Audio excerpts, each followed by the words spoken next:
the real estate agents. Yeah, absolutely. Absolutely. You guys know and do a lot of this stuff already. Okay, Nick, we started recording. I think we're good to go. I just want to remind you, if you can kind of hover around the mic back there at the computer. I mean, you can walk out a little bit. Oh, just okay. Not too far. Don't get too far away from us. So you're picking me up on the computer, right? Yes, and we hear you loud and clear. All right, perfect. Well, like I just asked the group here, if you're virtual, I would love for some comments and participation. That way, I will try to check them every so often to make sure you guys are in the loop and any questions are answered. So, hi, Allison. So one thing I already asked is, what outcomes do you want from this? So a few people weren't sure. They just showed up because it sounded like an interesting topic.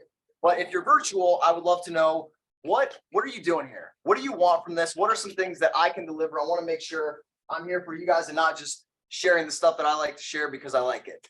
So go ahead, leave me a comment if you have any specific outcomes you want to get from this. And if you're in the room and you haven't shared with me already, I'd love to hear what specifically you want to get from this.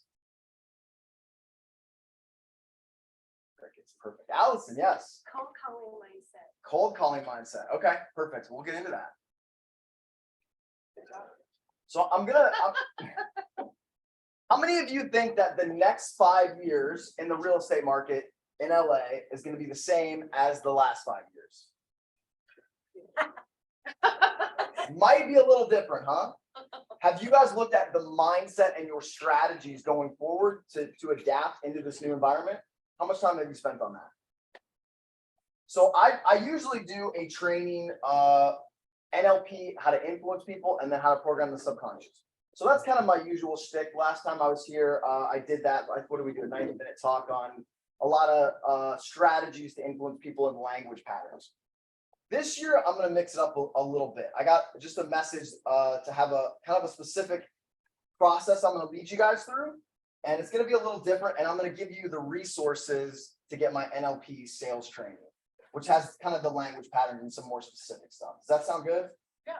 All right, cool. Yeah. So I haven't taught this in this specific way before. So my only question is time. I may be a little bit over the hour mark. If you guys have to go, that's totally fine. There's going to be a recording. You can listen to this at any time. Is it all right with you guys if we need to, if we go over a few minutes? Yeah. Yes. Okay. So I may try to save, depending on how we're doing on time, I may try to save the questions for the end, just so we can get through all the material if somebody has to leave. Sound good? Awesome. I'm on the path to my best self. Love it, Scott. Thank you for sharing. Okay. So we want to, first of all, start off with your outcomes. And we kind of already covered that. But I want you to get really clear on, let's start with your goals.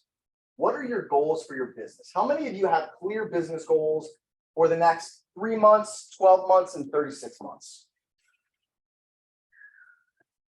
Okay. We're gonna make a lot of progress here. This is great. So the subconscious mind is your mammalian brain. So if you think about it like that, like you had let's think about it as a drug dog, a drug sniffing dog. They have to have very clear instructions and they have to be trained repeatedly to seek out that target. If you told the dog, hey, go find some bad stuff, would it be able to do that? Your subconscious mind is the same way. If you're not giving it clear instructions that you're seeing, that you're speaking over and over, you have how much chance of achieving it? 0. You have no chance of achieving your goals if they're not clear, simple, and repeated in the way they're delivered to the subconscious mind. And you guys know this, right? We all know this stuff. So some of this is going to be a review. Some of it, it's going to be a good opportunity to look at your business and your mindset. So I want you to take a few moments here and write down, what are my goals for the next 3 months? Or let's say the first quarter. What are my goals for the end of the year? And what are my goals for the next 36 months? Same with you. If you guys want to leave in the comments what your goals are, how you think about them. If you're clear on your goals, if the concept of goals is a totally new idea, let me know.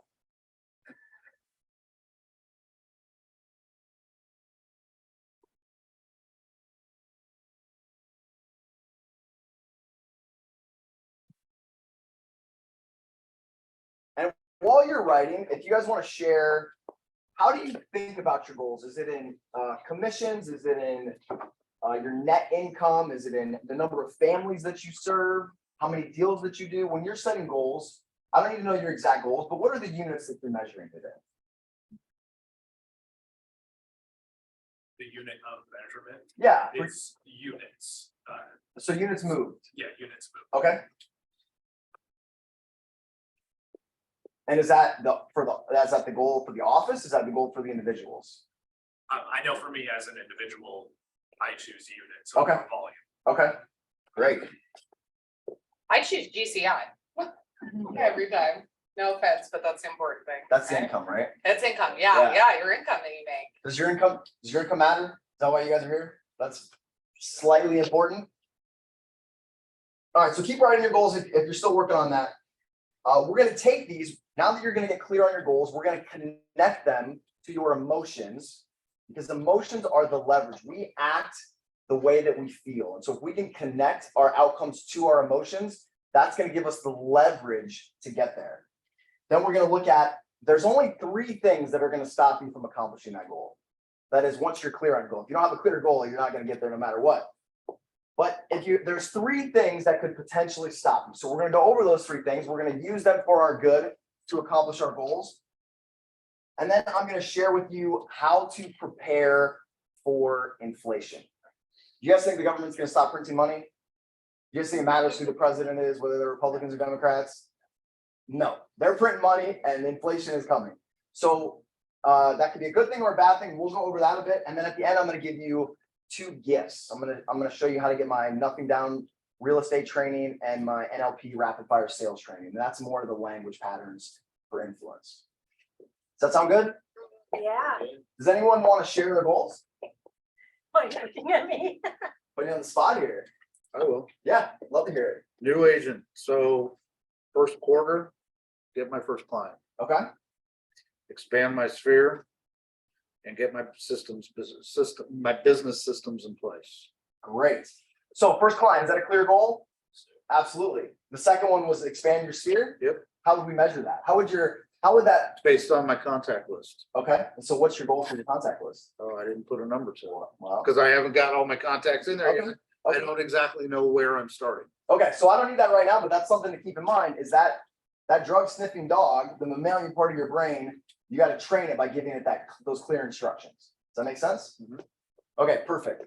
Anyone else have questions on goals? We'll keep moving. All right. So I'll do a brief introduction about me, but the good news is you guys don't really care about me. You're here for you. So I got into real estate in 2015. I started buying rental properties. I just wanted to be able to quit my job. That was my main goal. And along the way, I started studying NLP and mindset and hypnosis and how to influence people. I got into some energy work, and that kind of started to take on a life of its own.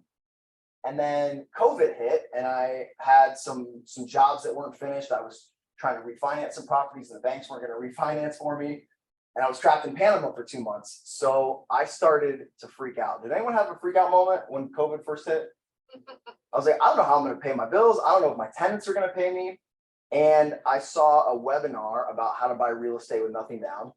And it was like $10,000 to sign up for this group. And I had a little bit of space left on my credit cards because I was waiting for some refinances to pay them off. So I had this knot in my stomach and I was anxious about it. And I put that $10,000 down, signed up for this. And then, have you guys ever heard the term burning the boats? Like when there's no way to retreat? It's pretty much what I did. And then I got on the phone, and that year I made 10,000 calls. And I started to kind of massage my script with some of the hypnosis things. And I really learned how to do real estate with nothing down, about 80 units in the next like 18 months. And it ended up being a blessing. But that was kind of my path these last few years. And in the meantime, I started doing 4-day live events where we do some really intensive subconscious reprogramming. And so I'm going to take as much as I can from that and try to cram it into an hour. Does that sound good? All right, so we wrote down our goals. Now, my next question is, what do you want from your business? What's the reason for these goals? Why do you have these goals? So take a moment and write down What are you going to get from that? This is where the emotions come in. We're going to connect them to our emotions to our goals here.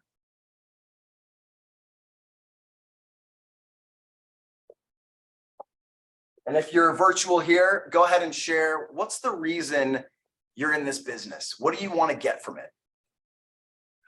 Freedom. Hell yeah, me too.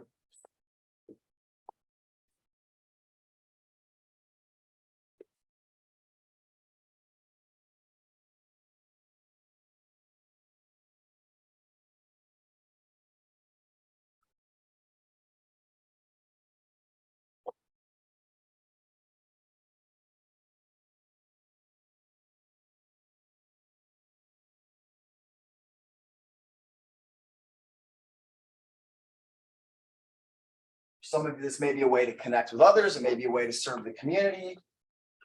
Maybe a way to provide for your family. For some of you, maybe to travel.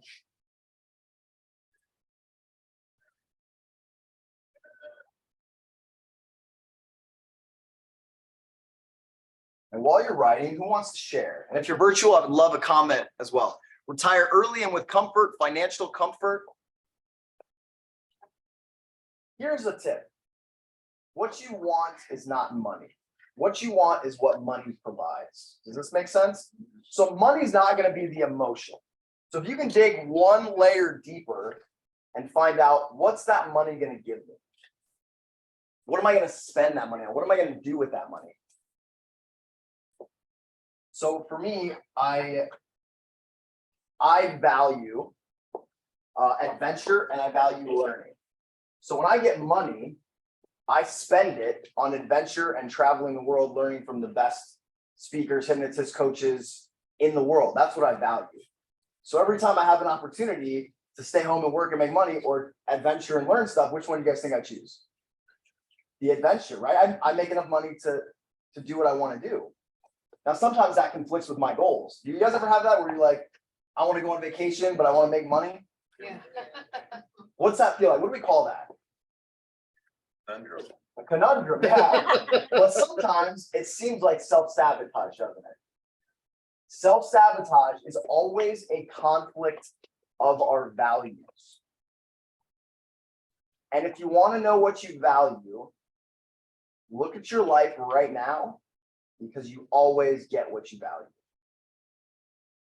So if you value staying inside your comfort zone, you're going to stay inside your comfort zone. You can tell me you value money. You can tell me you value building a business. But if you're not out there making the calls because you value not getting rejected, that value is going to show up in your bank account. It's going to show up in your schedule. It's going to show up in how you live your life. Who knows what I'm talking about here? Write this down. You always get what you value. And self-sabotage is just a conflict in values.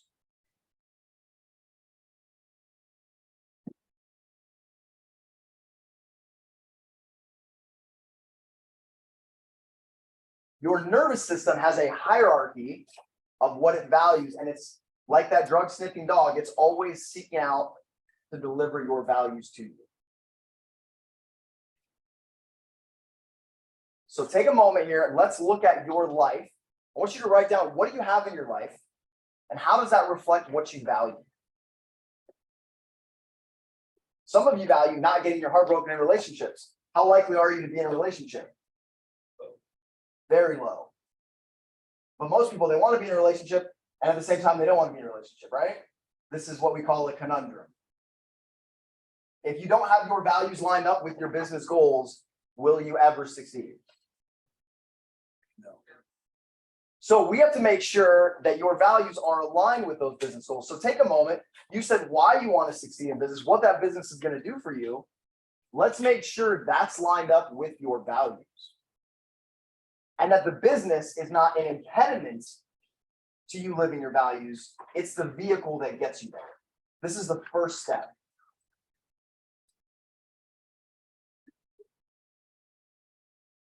Because if it's not lined up, your nervous system is going to steer you away from your business.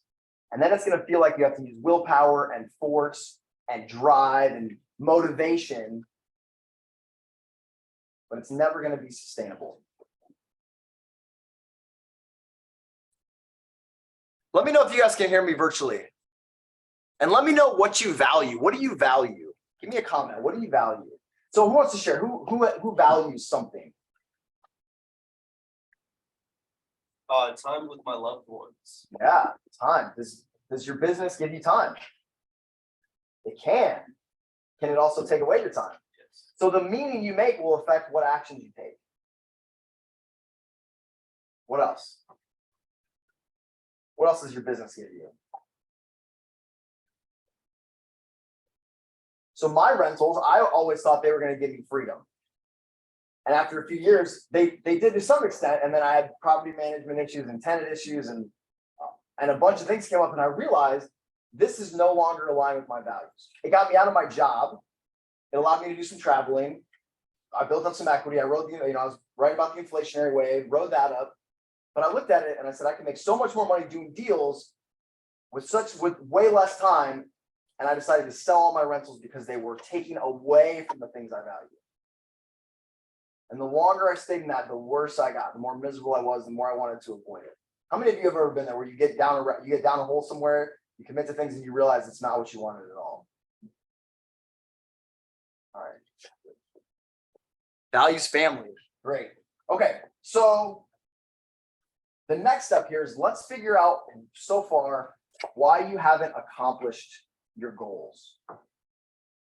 Or what could stop you from accomplishing your goals? Because we're going to get into the three, I want you to write a big list of that.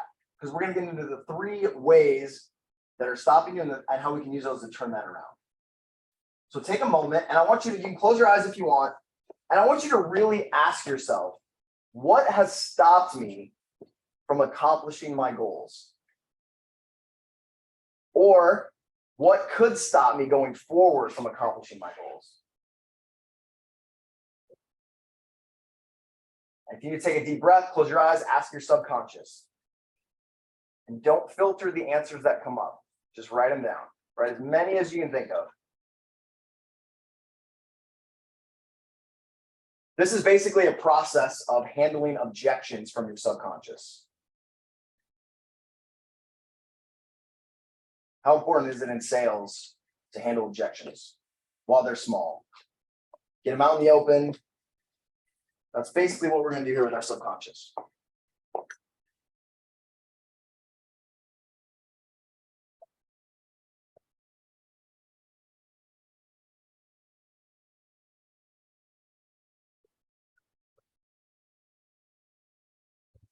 Limiting beliefs. Bronson, what kind of limiting beliefs? Let's get specific here. Getting easily distracted by the unimportant stuff. Yeah, that's a real thing. Age. Okay. You look pretty young in that picture. You think you're too young or you're too old? Who wants to share? Who's got a... Yes, Allison. Fear of rejection, and my dad had lots of money and he was super unhappy. So money, this could be a subconscious association. Money leads to what?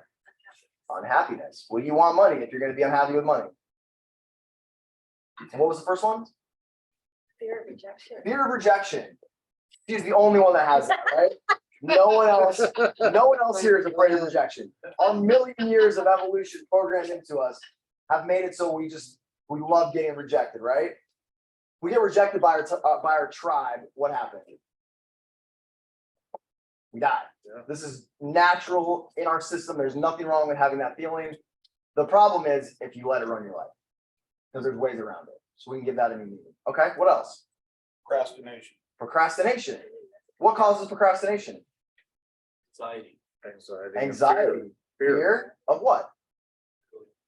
The failure of Success. the unknown. What people think, success even. Fear of success, fear of failure. Okay. Fear of the unknown. Fear of the unknown. We were evolved to fear the unknown. That's how we're built. But some people can step into the unknown and embrace it, and some people can't, based on what we're going to talk about. How do you define success and how do you define failure? If failure is you make one call and someone says no, you're going to be afraid of making phone calls, aren't you? If failure is making 10 calls and they say no all 10 calls, you're going to get a little farther. If failure is not picking up the phone and making enough calls to meet your damn goals, you're going to have a whole different experience of making calls, aren't you? Is this making sense? You see how your mind can create all of these barriers around you? Your mind creates this comfort zone with all of these beliefs. It's like this matrix that you live in. You don't even know it's there until we start to examine this stuff. You're like, you know what? I didn't even know there was a wall right here. Let me move that. And then the way opens up. Do you guys think I wanted to make 10,000 calls asking people to sell me their house with no money down, with no payments, with no interest at below market value? No, I got a knot in my stomach every time. But then I started to get good at it. I figured it out.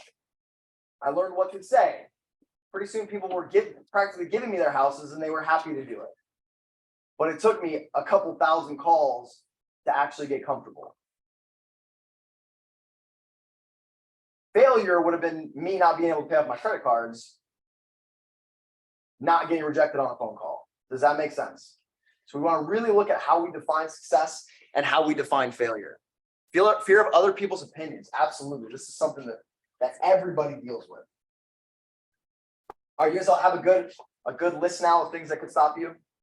We good there? All right, perfect. So I want you to write this down. The 3 things. You guys ready for this? You sure? The 3 things that could possibly stop you.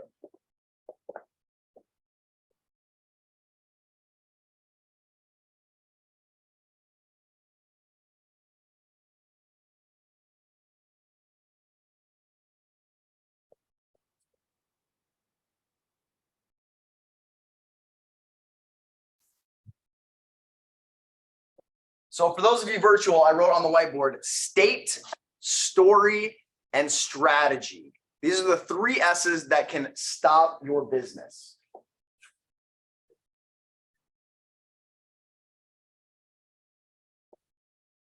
Your thoughts, feelings, actions, and capabilities are all always consistent with the state that you are in. Your thoughts, feelings, actions, and capabilities are always consistent with the state you're in. How would you define state? What does state mean to you? Emotional state. Your emotional state. Have any of you ever had a day where, for whatever reason, you woke up on the right side of the bed, you got to work and everything was just clicking, you felt confident, everything was easy, and you were like, if I was like this every day, I'd be a multi-millionaire. How many of you have had those days? And then how many of you have had the days where you're like, wow, I can't seem to get anything done. I'm procrastinating. I have this knot in my stomach about making these calls. This thing that I did easily the day before, now I can't seem to get it done. How many of you have had that? Well, what does that prove? Does that mean that it's you or your state that affects what you can get done? It's stage. It's your state. What if you had only good days, or 90% of the days you felt good, you were confident, you were productive? What would your life be like? Awesome. Be awesome. How easy would it be to accomplish your goals? Those fears that show up in a lower state, where do they go when you're in a good state? Somewhere else. They just kind of disappear, don't they? Yeah. If I'm in a low state making sales calls, how efficient do you think I am? If I'm in a great state, I really don't care what anyone thinks. I'm having a good day. I'm making sales calls. What's my conversion rate? Higher or lower? Higher. Much higher. Do you want to do business with someone who's walking around like this? They're like, hey, I'd love to sell your house for you. I don't care how many hypnosis or NLP strategies or influence strategies they know. If they're not in a powerful state, you are not going to want to do business with them. And if someone walks in with their shoulders back, a big smile on their face, and they say, I would love to sell your home for you. How can I serve you today? They're confident, they're at ease. How are you going to feel? You're going to want to do business. So this is one thing that has to be a non-negotiable in your life. Does this make sense? How many of you, let me tell you this, your state is a victim of your daily rituals. That hit home. So let's look at What are your daily rituals? What do you do when you get up in the morning? What are you eating? What are you thinking? Are they serving you or are they not serving you? I thought I had this down, and then I started to look at like actually track, and I was like, boy, I'm not as consistent with this as I should be. So share with me, and if you're online as well, what are some of the daily rituals that put you into the state of ease, of flow, of confidence? What are you guys doing every single day, or on the days you're having good days? What are the ways to help our state here? Treadmill. A treadmill, exercise. Yeah, that's what they're doing. Meditation.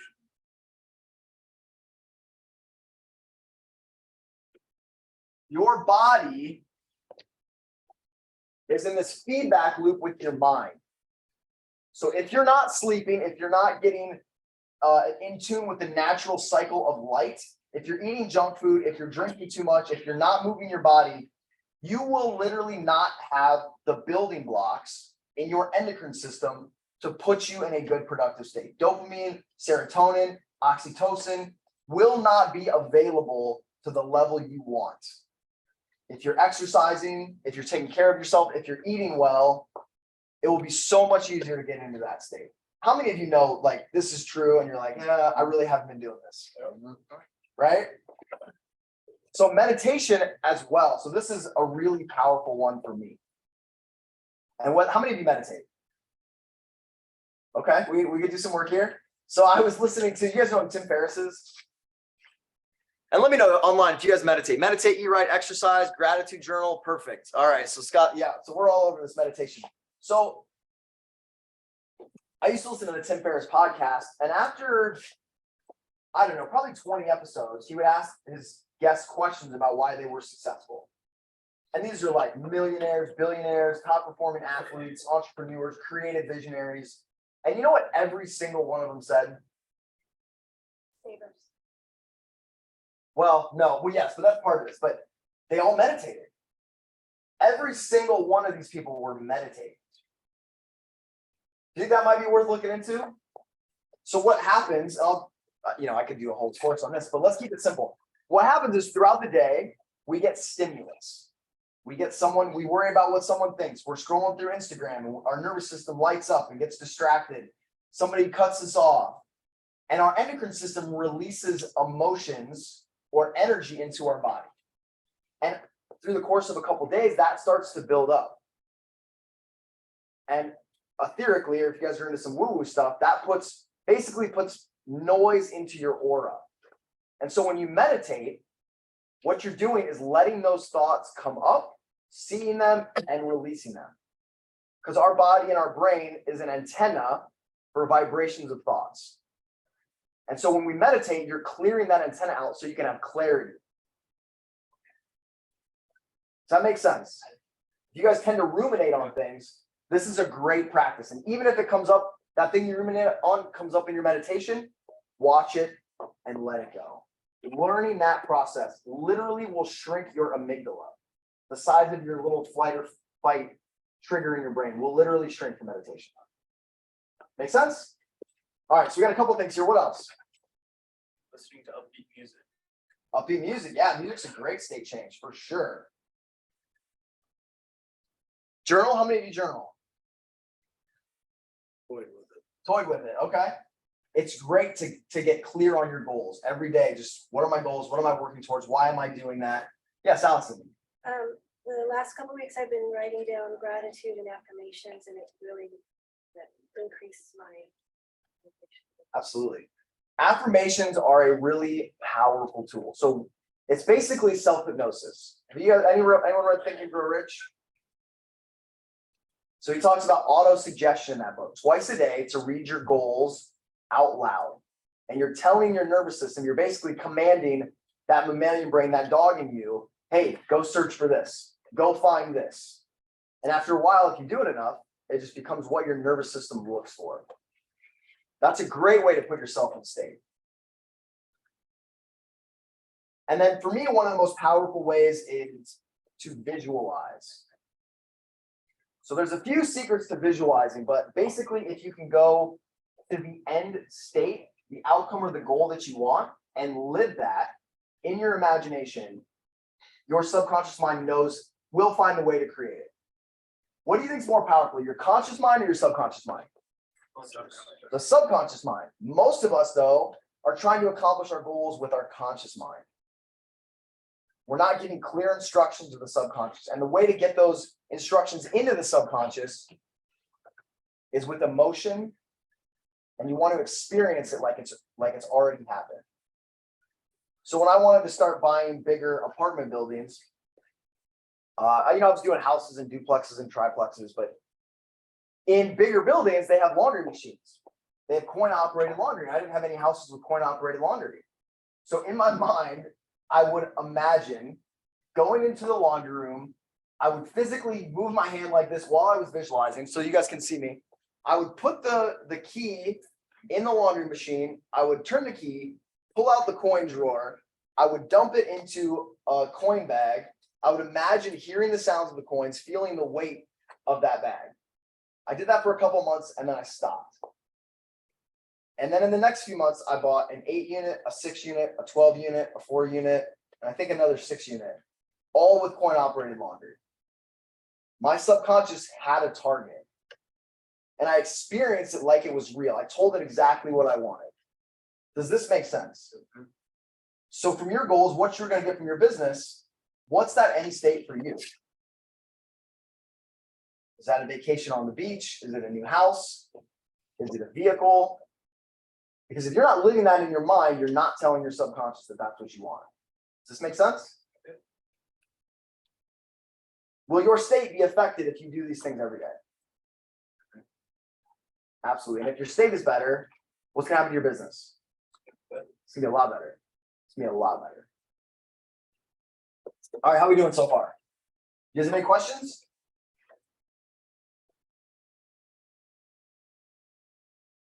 Okay, one last thing with state is these down.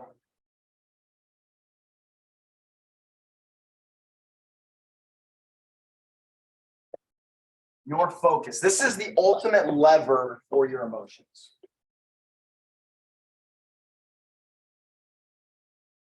Repeat after me. What you focus on is what you feel. What you focus on. It's all right. It's all right. Here we go. Yeah. What you focus on is what you feel. So if you're focused on something negative, your energy body is going to constrict. You're going to have less energy flow in your system, which is going to have a massive impact on your state. Let's think about COVID. Some people had COVID hit and they weren't affected by it. There were, believe it or not, I know you guys are now living a little different here. There were people whose lives hardly changed at all with COVID. And there were people who stayed in their house for 2 full years. Based on what? Fear. What they were focused on. If you're watching the media all day, I don't care how good your mindset is, you're going to tune into that fear. We don't experience reality. We experience our perceptions of reality. Now, COVID hit, and I was with people who were like, oh my God, I'm going to lose everything. Like, this is the worst thing that could ever happen. And then in that real estate mastermind group I joined, they were licking their chops. They're like, this is going to be the best thing that ever happened. Based on what? Just their focus. So it's really important to be around people who know this stuff, who know how to use this, because opportunities are going to come up in the next 5 years that were not available in the last 5. And if you're focused on my traditional real estate business is shrinking, and you keep trying to do that, you're gonna miss out. You're gonna miss those opportunities. But if you're hanging around people who are seeing opportunities in this turmoil, you're going to find them and you're going to feel great about the next couple of years. Does that make sense? It might take a different strategy, but you have to be in the state to use the strategy. The strategy is what you guys are spending probably most of your time on, right? But if the state and the story aren't there, the strategy is going to be worthless.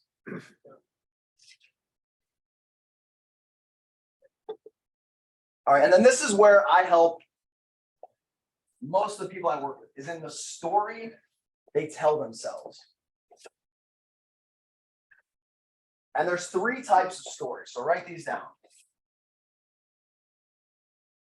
There's an internal story, a story about the external, and then a story about the vehicle. I'll make sure you guys can hear me. There's a story about internally, about ourselves. There's a story about external, which is kind of the economy, what's going on outside of us. And then there's a story about the vehicle. And for you guys, your vehicle is this real estate business. Does this make sense? And so if you have beliefs that I'm not good enough, I'm not capable, I don't like being rejected, you're telling that story, rejection is the worst thing that can happen to me. These internal stories are going to stop you. But if your internal story is, I'm really capable, I know what I'm doing, I'm talented, I'm worthy, it's going to propel you forward. But if you have that, even a positive internal story, but you have a negative external story, this market is crashing, this is going to be the worst thing, this president is screwing up my whole life, right? The business cycle, inflation, whatever that external story is, I can't find good help. Whatever that story is, that could stop you just in itself. So we'll get into these, where these stories show up in just a moment. And then the third one is the vehicle. Well, I can't sell real estate at this office or with this mentor or in this market or with this client. Do these resonate? Anybody? Are you guys telling yourself stories all day, every day? All day, every day, it doesn't stop.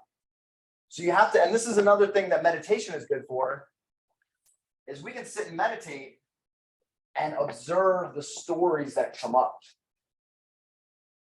Because your subconscious mind is always running them. You just are usually too busy on Instagram or TikTok or whatever the kids are doing these days to stop and listen to the stories being told. Does this make sense? So in a moment, we're going to go over the strategy system, and each step in the strategy system, you're telling yourself stories that's either helping you or hurting you.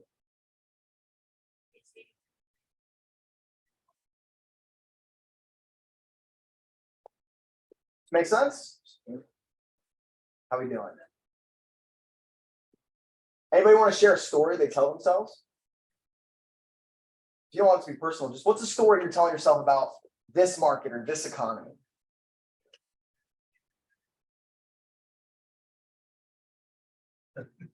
I got a story. Yeah. So in the story like about inflation, right? So the story that I've had to tell myself to change kind of the language I use in looking at opportunity has to do with the cost of inflation. And they're as old as time. And if you listen to media or your best friend or what have you, you believe that the consequences of inflation were actually the cause of inflation themselves. So really I had to tell another story to myself about what inflation really is caused by to create opportunities and conversations with my investors. Yeah. And that's helped the process because it gets away from a lot of the negative complaining language that I hear constantly that would change, let's say, the state of mind of my clients and myself. Absolutely. And that's a story I had to change internally. That's great. So do your clients tell stories? Do they tell stories about where they are in the market cycle? Do they tell stories about what prices are going to do?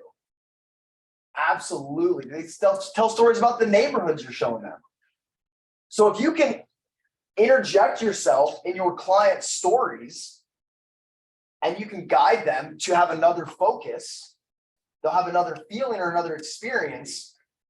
And you can, if you get good at this, you can change someone's life in a conversation, or you can change their buying patterns as well. And I know you guys are all very ethical, so you're going to do this for the good, right? You're not going to have somebody do something that wouldn't serve them. But those stories, they run our entire lives. And stories are one of the most hypnotic things that there is. Because if I tell you a story about how I had an internal belief, I had an external belief, I had a belief about the vehicle, if I can tell that story and it resonates with you, and that's the story you're telling yourself, and I can show how I changed that belief and I got a different outcome, now you know it's possible for you. Because we don't filter stories. If I tell you to do something, or I tell you you're capable of something, you're like, yeah, okay, whatever. If I tell you the economy is going to do something, you're gonna judge whether that's true or not. But if I tell you a story, that critical faculty in the brain just shuts off and it goes straight into the subconscious. which is why stories are so powerful, which is why they're hypnotizing you all day long. Your stories are hypnotizing you all day long. I love it when people are like, oh, I don't think I can be hypnotized. And I'm like, well, why is your life a mess? You're hypnotizing yourself all day long with these bullshit stories. Does this make sense? Any questions on this? You can see how the stories you tell yourself are keeping you right where you are. And you can see how if the state and the story are shit, your strategy is not going to matter. You have the best strategy in the world, you're not going to follow through. Right?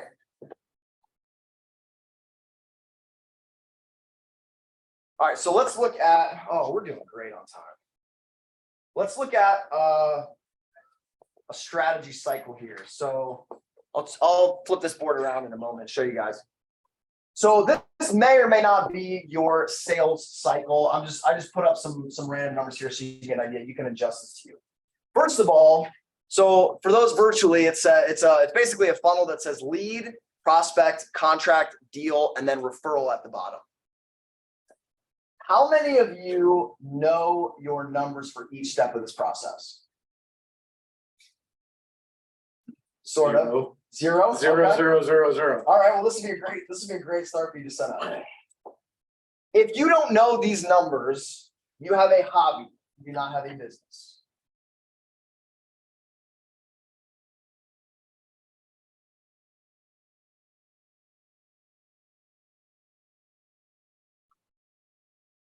Is that uncomfortable a little bit? If you want to have a hobby business, that's fine. But if you really want to grow your business, you got to know where you're going and you got to know how these numbers are going to get you there. If you don't know that, you don't know what to change. You're shooting in the dark. I'm going to show.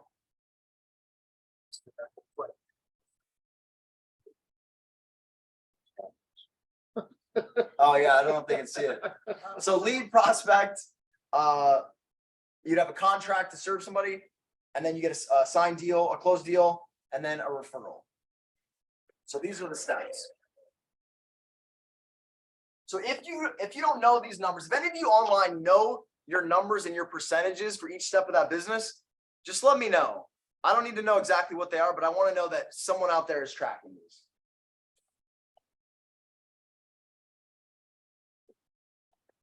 Okay, so I put two sample realtors here. These are my parents' names, so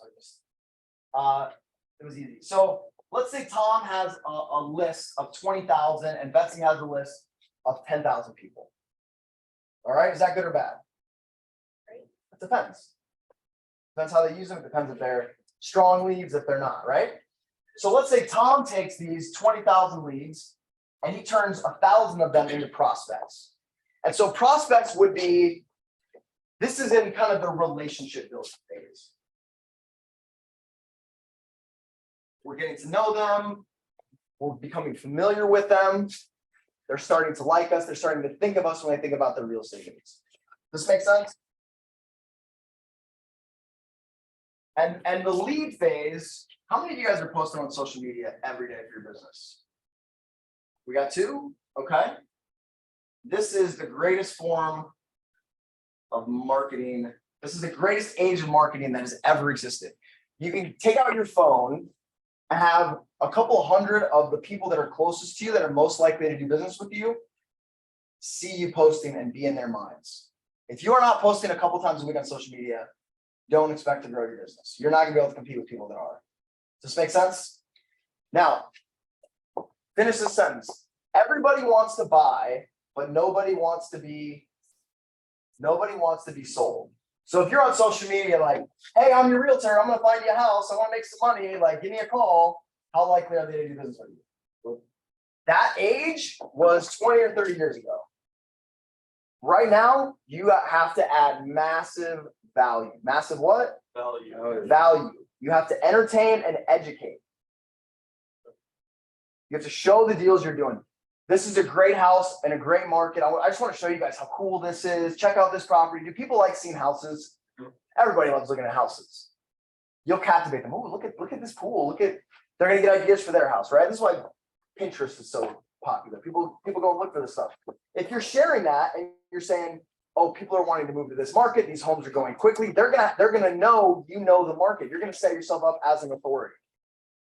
So in the lead phase, let me know how many of you are posting every day on social media, or at least a couple times a week. You're gonna build the authority with them. So again, add value, entertain, and educate. Now, in the prospect phase, we're building that relationship. But how many people are you gonna be able to call one time and they're gonna do a deal with you? Estimate, what percentage? Maybe 0.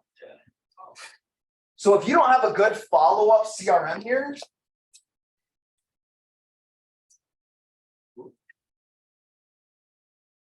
you are not competing. You are not going to be competitive. Someone may like you better, but they see someone else's email or get calls from them 5 or 6 times. Who are they going to do business with? Just because they're not thinking about you. I started making calls for my business and I got a lot of no's. And then because my mentors were like, no, you got to call them a lot. Like call them next week and call them the week after. 6 calls later, boom, there's a $50,000 equity deal, a $30,000 equity deal. But it doesn't happen on the first touch. In fact, I'm going to say it never happens on the first touch. Question? Kind of like you have to plant the seed. You kind of have to let it marinate Yeah. a little bit. Like plant the seed and then grow it. She's saying you have to plant the seed for it to grow. The day you plant the seed is not the day you pick the fruit. These are 2 different days. How many of you understand that? There's a cycle for this. There's an ability to build relationships. You should be reaching out and touching these people and not saying, hey, you want to buy a house? You should be saying, hey, how are you doing? How are your kids doing? Where are you going on vacation? Oh, if you know anyone that wants to buy a house, let me know. I'm happy to serve. That can be like once every 10 touches. But you want to build those relationships in this phase. Everybody wants to buy, nobody wants to be sold. So we can look at these numbers, and you guys should be doing this in this office. You should be saying, what's your list like? How are you building this? Tom's like, oh, I'm using social media. Maybe he's buying a list. And Betsy's using social media, and she's got a smaller following, but she's got a better prospect list. So she's converting 10% of her leads into prospects. He's only 5%. If he could learn from her what she's doing, and this was now 2,000, just by learning a strategy, he doubled his business how fast? Instantly. What could stop him from implementing this strategy? His limiting beliefs. His limiting beliefs, his state and his story. If he doesn't have the energy to follow through on this new strategy, or he doesn't believe it's going to work, or there's something he believes about himself that he's not good at turning leads into prospects, he's not going to grow that. He's not going to double that. Does that make sense? So if we go down to getting that contract, so these 2 are really about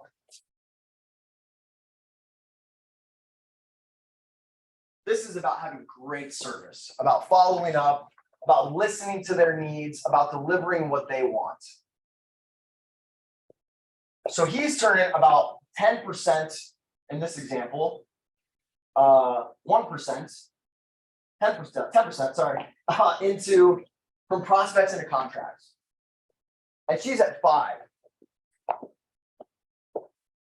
Why is that? There's a strategy, there's a state, there's a story that's affecting these rates. So if Betsy could learn from Tom,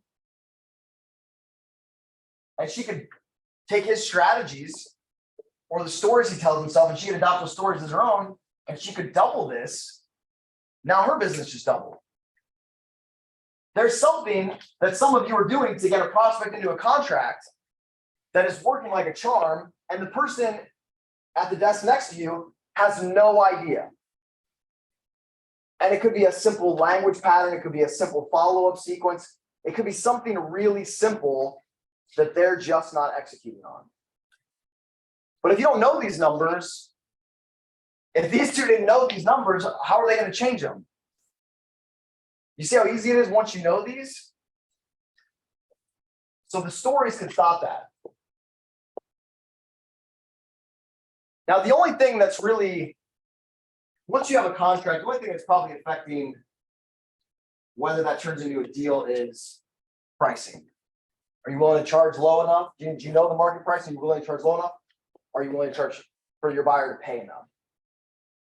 So that's how we take those contracts and turn them into deals. And so your market knowledge is really what they're coming for, right?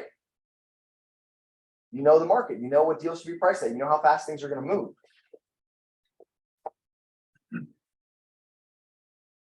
How are we doing? Am I covering too much here? Good. And then the last thing is our referrals or our repeat business.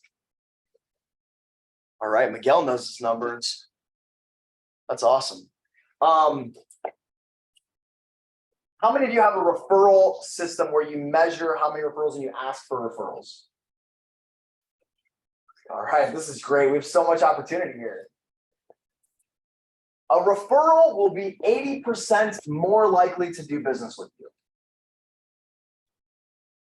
And if you aren't asking for referrals from happy customers, you are leaving easy money on the table.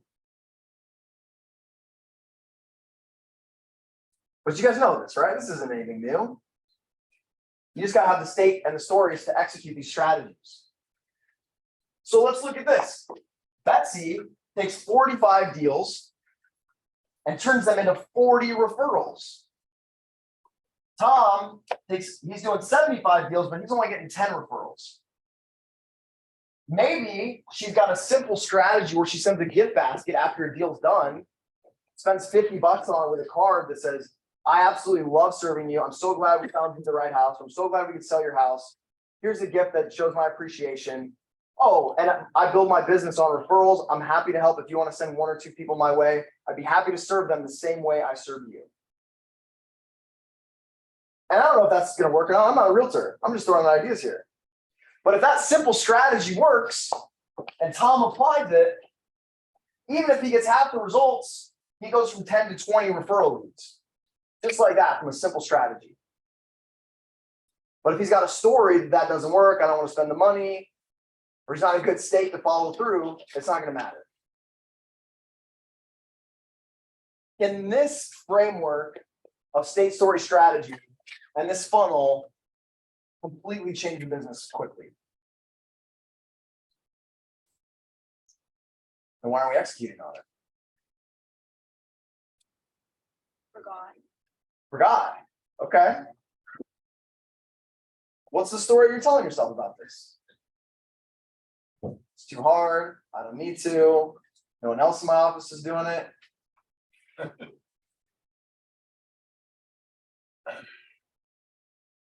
You don't have to answer. Just think about it. I'll show you guys this real quick. This is my first hybrid training.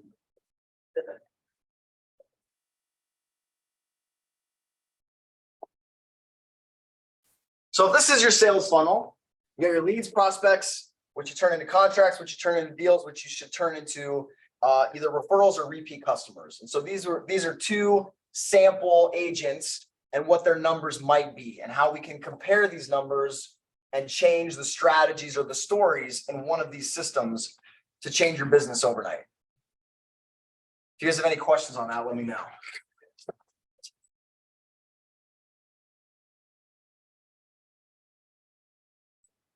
All right, a few minutes left. I think we're pretty good on time here. And along this whole system here, you should be using NLP communication strategies to build rapport, understand how people communicate, and understand how to reflect their values back to them.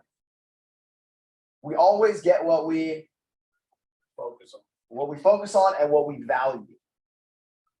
So your client's going to say, oh, I want to be in this school district.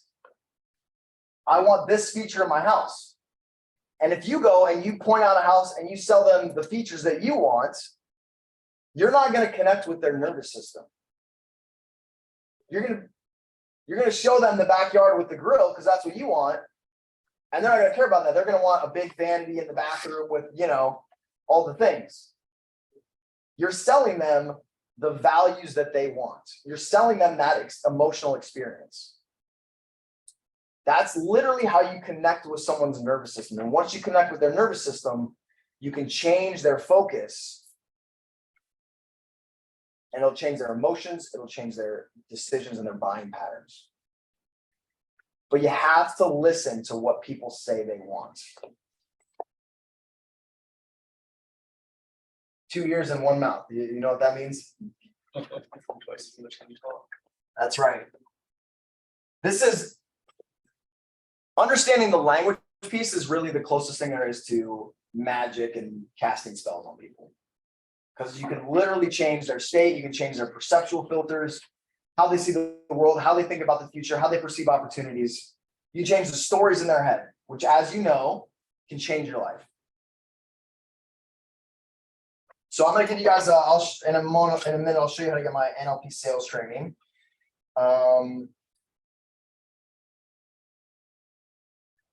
So think about this and write this down. What do you think, if you implement these strategies, what do you think that's worth your business over the next couple of years? Millions. Millions.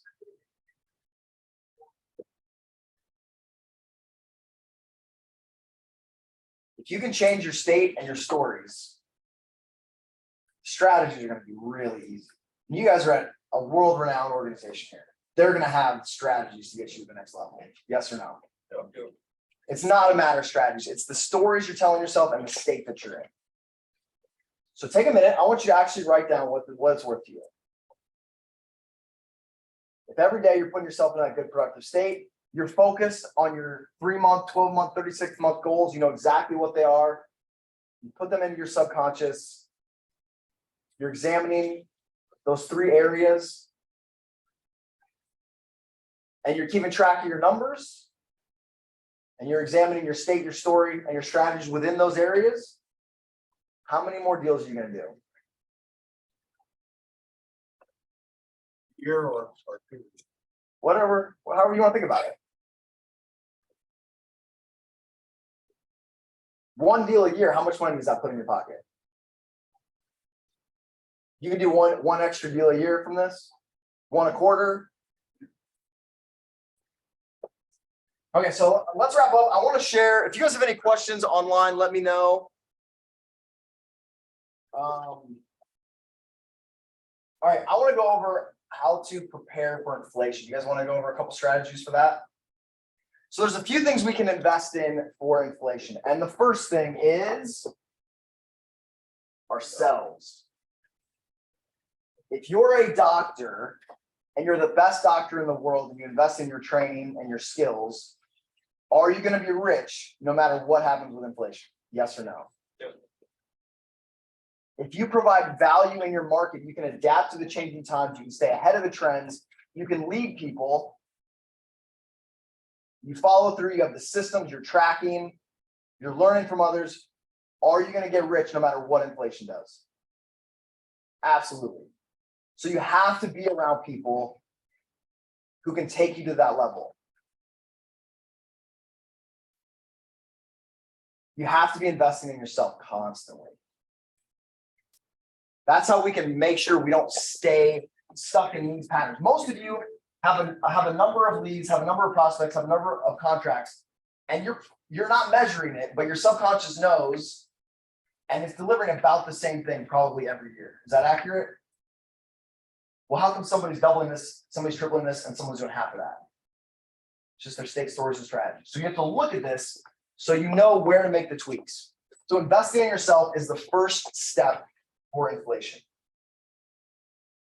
If you have some money to invest, the best kind of stocks are stocks or businesses that have low capital investment. So ones with high margin.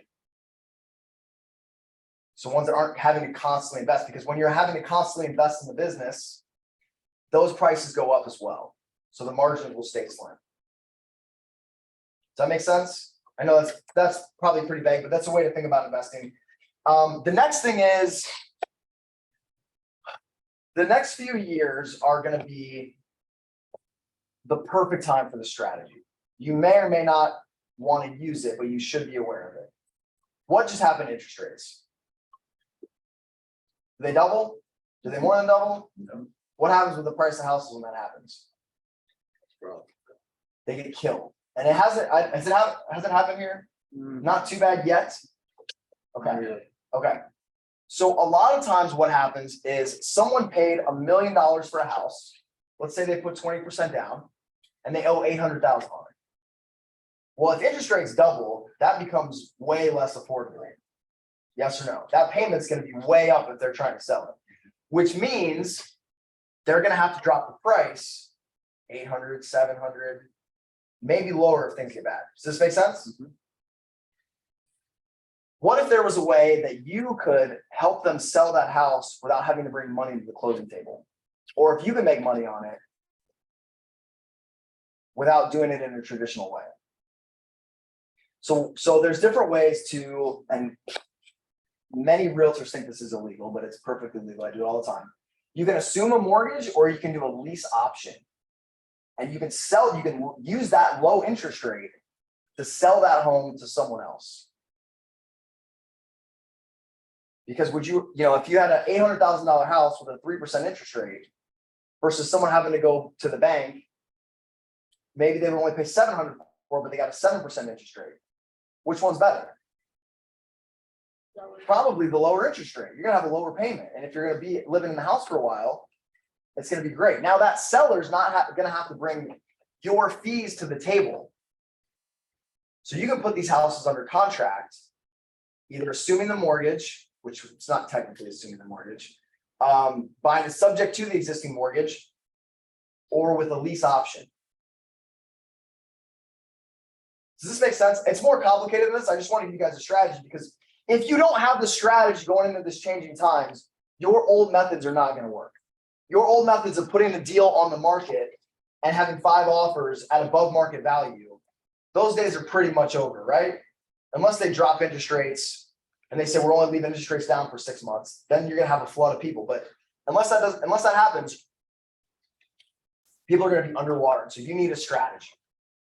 So I have a free sales train I'll give you in a minute for how to structure those deals, the script that I use. There's a whole bunch of stuff for that. Would that be useful? Because you're going to get a lot of deals where someone's going to say, oh, I owe $800,000 on it. And you as a realtor are going to say, well, the house is only worth $750,000. So you're going to have to bring $50,000 to pay off the mortgage. And then you're going to have to bring another X amount of dollars to pay my fee. Before you would turn that person away. Now you're going to turn that into money. Maybe a long-term rental for you. Maybe you're going to sell it on a lease option to somebody, get a $20,000, $30,000 down payment, and a couple $100 a month on the way. How's that sound? Is that better than turning somebody away? If you could use that strategy, your prospect to contract ratio, the deal ratio is going to go way up in these times. You have to adapt to the environment.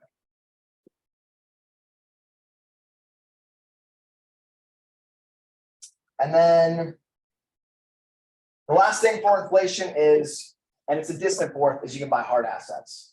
So things like gold, silver, commodities, they will semi-hold their value in inflation. Cash gets worth less. You guys see the price of eggs, I'm sure, and gasoline here in California. Things just lose their value. But if you're owning real estate, producing assets, that inflation is going to be the best thing that ever happened to you. Because even though with high interest rates, prices may go down in the short term, that inflationary wave is going to create millions in equity for you.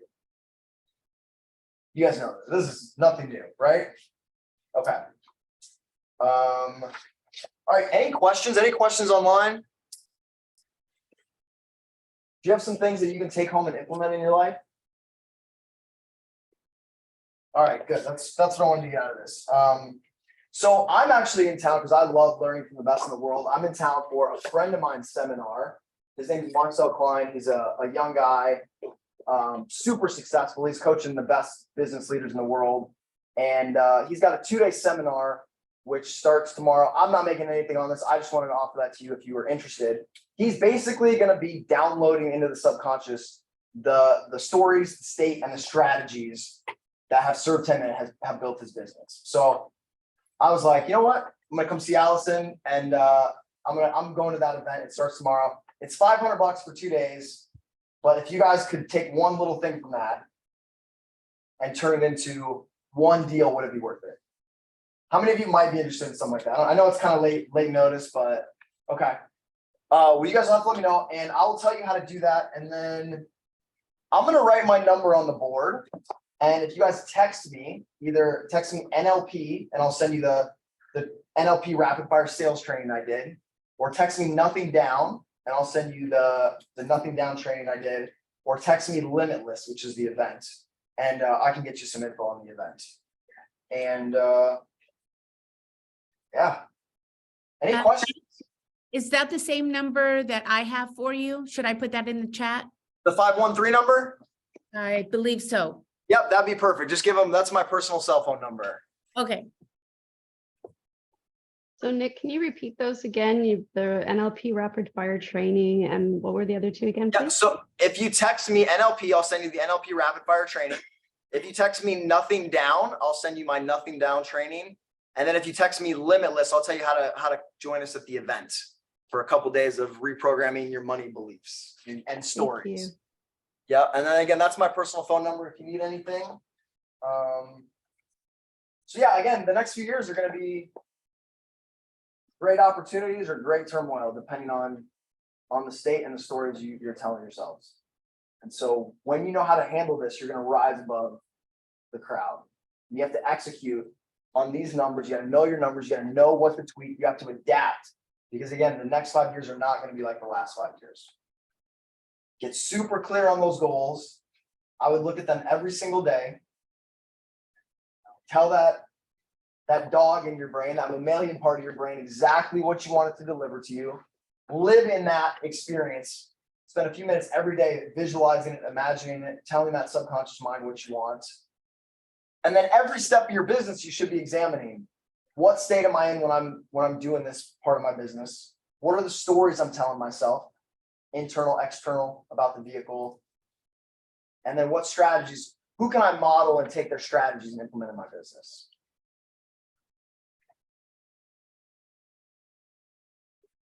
"12 minutes over, perfect timing, right?" Well, it's been a pleasure with you guys.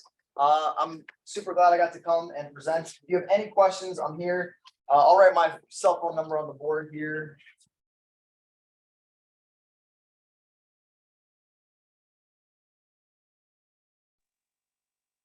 Thank you so much, Nick.